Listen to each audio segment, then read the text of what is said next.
नमस्कार, स्वागत है एक बार फिर से आप सभी का आपके अपने चैनल हनुमान सेवा परिवार पर। आशा करते हैं दोस्तों प्रभु श्री हनुमान जी और परम पूज्य गुरुदेव बाबा नीम करौली महाराज जी आप सभी भक्तों पर असीम कृपा सदैव बनाए रखें।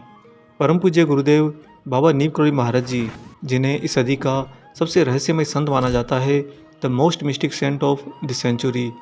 ऐसा होने के पीछे अनेक कारण हैं। एक तो महाराज जी का दिव्य अलौकिक लीलाओं का प्रत्यक्ष में करना, यानी कि एक साधारण से मनुष्य को जो भक्ति के मार्ग से उनसे जुड़ा है, उसे स्वयं अपनी ही लीला का पात्र बना देना, उसके प्रत्यक्ष में लीला को घटाना और चमत्कारिक आभासों को बिल्कुल सहजता के साथ में यहीं पर इसी भौतिक जगत में रूपांतरित करना। और दूसरी जो उनके बारे में सबसे रहस्यमय बात है वह ये कि दोस्तों, महाराज जी की उम्र का किसी को कोई अंदाज़ा नहीं। कहने को तो लोगों ने यही पाया कि सन 1900 के आसपास महाराज जी का जन्म हुआ है, परंतु ऐसे अनेक वृतांत मिले हैं, ऐसी अनेक घटनाएं भी मिली हैं जहां पर महाराज जी के जन्म नहीं, अभी तो बार बार जन्म लेकर इस रहस्यमय जन्म को ही सदा के लिए रहस्यमय बना देने का वृतांत मिलता है, उसका वर्णन मिलता है। अनेक ऐसी घटनाएं हैं जहां पर लोगों ने, उनके दादा ने, उनके नाना ने महाराज जी के बाल अवस्था में दर्शन किए थे और कहते हैं कि बिल्कुल हूबहू यही महाराज जी थे, यही वाणी थी और शब्द भी यही होते थे। इसका मतलब क्या हुआ? महाराज जी क्या एक ही आयाम को अनेक आयामों के अंदर गढ़कर चलते थे?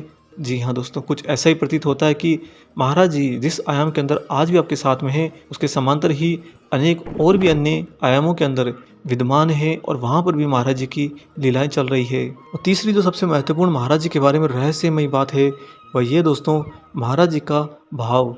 महाराज जी का वास्तविक भाव क्या है? बाबा वास्तव में कौन है? कैसे महाराज जी को समझा जाए या कहाँ तक महाराज जी को समझा जाए? इस बात का रहस्य बाबा ने सदा के लिए रहस्य बनाकर छोड़ दिया है, जिस रहस्य को अगर आप ज्ञान के प्रकाश से देखोगे तो कुछ ना कुछ बातें महाराज जी अपने बारे में अपनी ही लीलाओं के द्वारा बता देंगे। और अगर आप महाराज जी को समझने के लिए तड़प के रूप में देखोगे तो महाराज जी वो समंदर बन जाएंगे जिसमें आप जितना भी गोता लगाओ बाबा की गहराई बढ़ती ही जाएगी। महाराज जी हर भाव के अंदर अपने आप को एक जैसा रखते हैं, कहीं भी कुछ भी महाराज जी कम ज़्यादा नहीं छोड़ते। शायद बाबा ये चाहते हैं कि बाबा का कोई भी भक्त समय रहते या समय के बाद में भी महाराज जी की उस लीला के अंदर जरा भी ऊपर नीचे या कम ज़्यादा ना सोचे, क्योंकि महाराज अपने भक्तों को जिस तरह से अपनी सुलझी हुई भक्ति प्रदान करते हैं, बिल्कुल ठीक ऐसे ही सुलझा हुआ सदा महाराज उन्हें रखना चाहते हैं। फिर भी एक बार ऐसी घटना घटी दोस्तों, जहाँ पर महाराज जी के इसी भाव को, इसी रहस्यमय भाव को बाबा ने स्वयं ही उजागर किया। और उस घटना के घटने के बाद में उसका जो वर्णन सामने आया है, उसी वर्णन को हम आपसे साझा करने जा रहे हैं और आप इस वृत्तांत को सुनकर महाराज जी के उस दिव्य अलौकिक भाव को ग्रहण कर पाएंगे कि वास्तव में बाबा कौन है। दोस्तों, महाराज जी की एक बहुत ही अनन्य महिला भक्त रही हैं श्रीमती रमा जोशी जी। रमा जोशी जी कहती हैं कि मर्यादा पुरुषोत्तम श्री राम के आदर्शों में रची बसी और संत महात्माओं के एक मर्यादित आचरण के प्रति एक निश्चित धारणा रखने वाली मैं स्वयं रमा जोशी बाबा की अत्यंत भ्रामक और कभी कभी संतों से अपेक्षित आचरण के विपरीत सी लीलाओं को देखकर मेरे मन में महाराज जी के सत्य रूप के प्रति कई बार भ्रम पैदा हो जाता, क्योंकि मैं श्री कैंची आश्रम में यह भी देखती थी कि अन्य माओं का महाराज जी के प्रति अंतरंग व्यवहार और उनके साथ महाराज जी का खुलापन साधु संतों के प्रति अपने पुराने विचारों के खिलाफ ही लगता था। एक और रोब था और दूसरी ओर महाराज जी के प्रति प्रेम डोर। मेरे स्वयं के पति भी चूँकि महाराज जी की ही इसी प्रेम डोर में इस तरह से बंधे हुए थे कि कोई मार्गदर्शन मुझे सूझ नहीं रहा था। मैं एक दो बार बाबा से पूछ भी चुकी थी कि बाबा, आप बताते क्यों नहीं कि आप हैं कौन और आपकी ये उल्टी सीधी लीलाएं आखिर क्या हैं, और भला करते किस लिए हो ऐसी लीलाएं आए दिन। महाराज जी बस मुस्कुरा कर कहते, कोई नहीं समझा सकता तुझे, समय आने पर मैं ही समझाऊंगा। आगे रमा जोशी महाराज के साथ के उन समय को याद करते हुए कहती हैं कि मैंने महाराज जी के इस कथन को मुझे बहलाने की लीला समझ ली और एक दिन मैंने कहा, बाबा मेरी तो काक भुसुंडी जैसी गति हो गई है। इसके उत्तर में महाराज जी कहते हैं कि वो तो होगी ही। बाबा के मुख से ऐसा व्यंग्य सुनकर मैं और ज़्यादा अस्थिर हो गई। इस पूरे वृत्तांत के घटने के बाद में रमा जोशी जी को एहसास हुआ कि उस समय जो अस्थिरता उनके मन में आई थी वह महाराज जी के स्वयं की प्रदान की गई थी। बाबा चाहते थे उन्हें अपनी ही लीला का अंतरंग हिस्सा बनाना, इसलिए स्वतः ही स्वभाव के अंदर वह विचलित हो गई। तभी वहीं पर पास बैठी श्रीमती कांति शाह की तरफ मुँह करके महाराज जी ने संकेत दिया, अपने जन के कारण श्री कृष्ण बने रघुनाथ। बाबा के मुख से बात सुनकर मैं तो चुप ही रह गई, कहती भी क्या। खैर उस दिन तो मैंने जाने दिया, परंतु एक दिन मैंने प्रण कर लिया कि अब मैं बाबा के पास जाऊंगी ही नहीं। लेकिन अंततः उसी दिन दोपहर के 3:30 बजे के बाद में पुनः महाराज जी द्वारा स्वतः ही खींच ली गई। यानी कि जब भी एक भक्त सोचता है कि बाबा से मैं दूर चला जाऊं, महाराज उसे और ज़्यादा नज़दीक खींचते हैं। अब यहाँ पर एक बात तो बहुत ही स्पष्ट हो जाती है दोस्तों कि आप महाराज जी से प्रेम कर पाओ, प्रेम करो, ना करो, थोड़ा करो या ज़्यादा करो, लेकिन महाराज जी आप भक्तों से बहुत प्रेम करते हैं, बहुत प्रेम करते हैं। रमा जी आगे बताती हैं कि तब मैंने आखिरी दांव मारा। मैंने कहा कि महाराज जी आप अपने बारे में सत्य क्यों नहीं बताते? मैं सबको सचेत कर दूंगी कि आपके पास आना एकदम निरर्थक है, अपने को धोखा देना है, और यहाँ तक कि मैं आपके खिलाफ एक किताब ही लिखूंगी। तब रमा जोशी ने पाया कि बाबा पर तो इन बातों का कोई भी असर नहीं हो रहा। उल्टा महाराज जी इसके बाद और ज़्यादा उन्हें भ्रमित करते रहे, कभी अपना कान पकड़वा कर, कभी कसम खाकर कि तेरी सौ मैं तुझे सब कुछ बता दूंगा।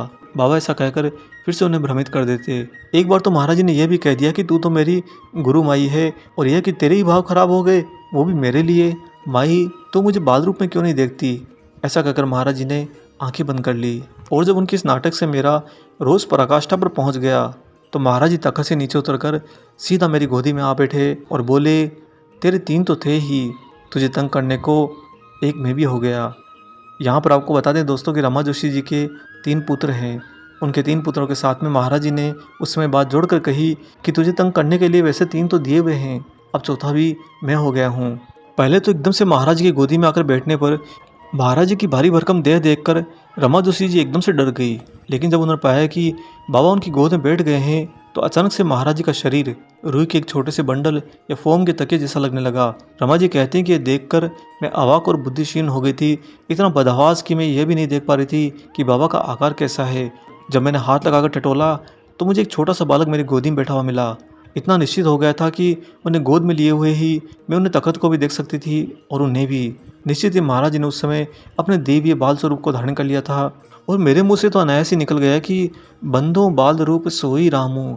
इतना सुनते ही महाराज जी फफक कर रो पड़े। अगले कुछ ही मिनटों बाद में मेरी गोद से उठकर वो स्वयं तख़्त पर बैठ गए, परंतु महाराज जी अभी भी रो रहे थे। बाबा की सिसकी रुक ही नहीं रही थी, उनकी आंखों में निरंतर आंसू झरझर कर नीचे गिर रहे थे। ये अचानक से हुई लीला को देखकर मैं विस्मित हो गई, कुछ भी नहीं समझ पाई कि मैं करूं तो करूं क्या, क्योंकि मेरा दिमाग भी शून्य हो गया, चेतना मेरी जड़ हो गई और आत्मा मेरी महाराज जी को समर्पित हो गई। और सामने मैंने नज़र उठाकर देखा तो रोते बिलखते बाबा ने अपना सिर अपने कंबल से ढक लिया था। मैं बिल्कुल चुप होकर बस बाबा के सामने बैठ गई। कुछ मिनट तक हम दोनों के बीच में बिल्कुल मौन रहा। बाहरी भी किसी आवाज़ की ध्वनि बिल्कुल सुनाई नहीं दी। अंततः महाराज जी ने बस इतना ही कहा, अब तू जा। रमा जोशी बताती हैं कि मैं उस कमरे से निकली तो बाबा ने उसी करुणा अवस्था में उठकर दरवाज़ा भीतर से बंद कर लिया। मैं बाहरी दरवाजे के बैठ गई। मेरा हृदय भी बैठा हुआ था। मेरी आत्मा बहुत पीड़ित हो रही थी, क्योंकि पता नहीं ऐसे ग्लानि उठने लगी कि कहीं मेरे कारण तो बाबा की आंखों में आंसू नहीं आए हैं। अतः महाराज जी के कक्ष के बाहर बैठकर मैं बाबा का ही इंतज़ार करने लगी। थोड़ी देर बाद में एकदम सहज होकर महाराज जी बाहर आकर बैठक में बैठ गए। रमा जी कहते हैं कि अब मैं अपने प्रश्न का उत्तर पा चुकी थी। महाराज जी के बाल रूप का दर्शन करके, बाबा के उस अलौकिक एहसास को पाके जिसके लिए बड़े बड़े देवी देवता भी तरसते होंगे। आगे रमा जी महाराज जी का उस दिन भाव जानने के बाद में, बाबा का उस दिन वास्तविक भाव पहचानने के बाद में, रमा जी बताती हैं कि बाबा की उन भ्रामिक लीलाओं से शुद्ध होते हुए भी मैं बाबा के चित्र के सामने रामायण के विशेष संदर्भ का नित्य पाठ करती थी।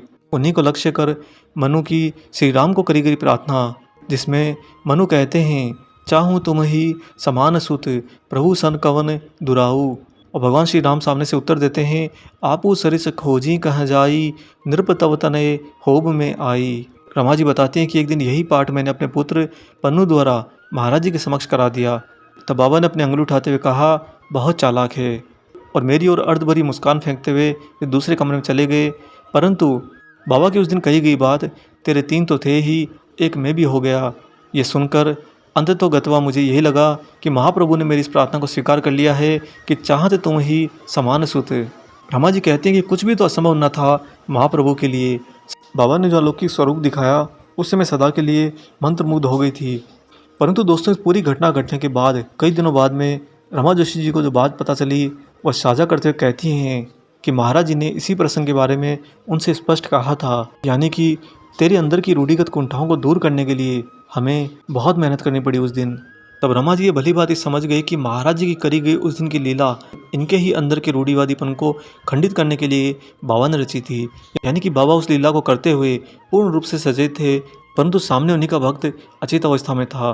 बाबा सब कुछ इसीलिए कर रहे थे क्योंकि इनके मन में बहुत ज़्यादा साधु संतों के लिए, पुरानी परंपराओं के लिए रूढ़िवादिता जड़ें जमा चुकी थी, बाबा उसको काटना चाहते थे, इसलिए महाराज जी ने अपने परम अलौकिक स्वरूप के दर्शन रमा जोशी जी को कराए। हम उम्मीद करते हैं कि महाराज जी के इस बहुत ही रसमय संस्मरण को सुनने के बाद में आपके मन में कभी भी कोई संशय नहीं आएगा, कोई सवाल आएगा नहीं कि महाराज जी आप वास्तव में हो कौन। और अगर फिर भी आपके मन में कोई प्रश्न आता है तो दोस्तों उसके लिए तो एक ही उचित स्थान है, महाराज जी के स्वयं के श्री चरण, बाबा के श्री चरण पकड़कर उन्हीं से प्रश्न कर देना। वो आपको फिर से किसी और घटना के माध्यम से इसका उत्तर जरूर देंगे। आशा करते हैं आज का अलौकिक प्रसंग आपको जरूर पसंद आया हो। वीडियो अगर अच्छा लगा है तो जाने से पहले इसे लाइक कर दीजिएगा, और अगर आप इस चैनल पर नए हैं तो चैनल को सब्सक्राइब भी कर लीजिए। मिलेंगे बहुत जल्दी ही ऐसे ही अलौकिक अंक के साथ। तब तक अपना और अपने माता पिता का संपूर्ण ख्याल रखिए, और परम प्रभु श्री राम जी का निरंतर गुणगान करते हुए बाबा हनुमान और बाबा नीम करौली महाराज जी की निस्वार्थ होकर सेवा करते रहिए। जय सिया राम।